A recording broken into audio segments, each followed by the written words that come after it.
Hey everybody, welcome to today's video. We'll be reviewing the American Jedi documentary.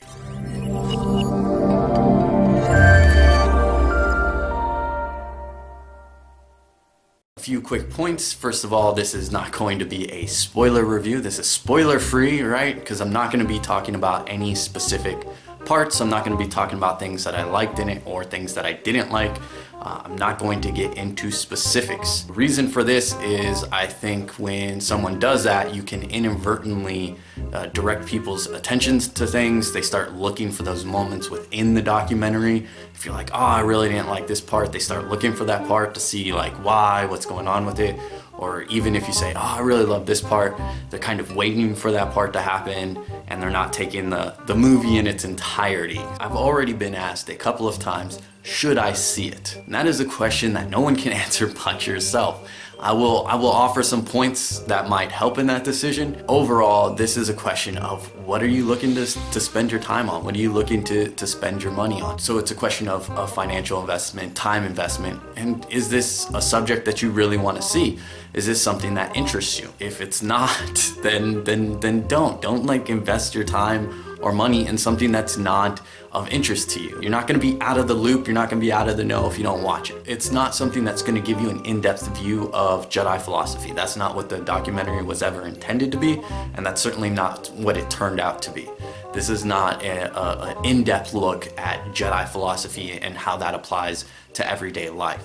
The meat and potatoes of Jedi philosophy of the Jedi path is already offered through many different resources, through different websites, through different organizations, books, everything else.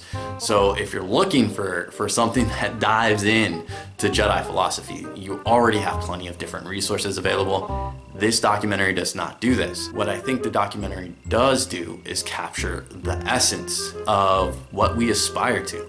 I think it does a good job of showing the goal of service, community, and growth. It looks at a couple different people. It looks at 3 people in the community at different spots in the community and kind of how the path in the community plays out in their lives, how they grow with it. So it captures a spirit, it captures an essence of what we're going for, but it's not diving into the philosophy. It's a snapshot in time of where people were at, the things they were facing in life, and kind of how they were going through that within the community. So it's interesting. It allows you to kind of see and be reminded that out of the thousands of people in the community, that we're all individuals and we're all going through different things at different periods in our lives, and we all have our own past, we all have our own struggles, we all have our own demons, things of that nature, you know, that we're all just individuals. And I think it offers a reminder that especially for those in the community, like those that are really involved in the community, I think oftentimes we forget, because we're debating with people every day, we're talking with people every day, and we forget that we don't actually really know people, right? Unless someone's really forthcoming with you, unless you really have that special relationship where you do talk about the ins and outs of your life. In essence, your name's on a screen, you don't really know a person. And of course, this documentary doesn't really let you know people either, but it does give you that snapshot in time. And again, so the overall essence of it is not bad. You know, if it's a subject that you're interested in, then it's worth watching.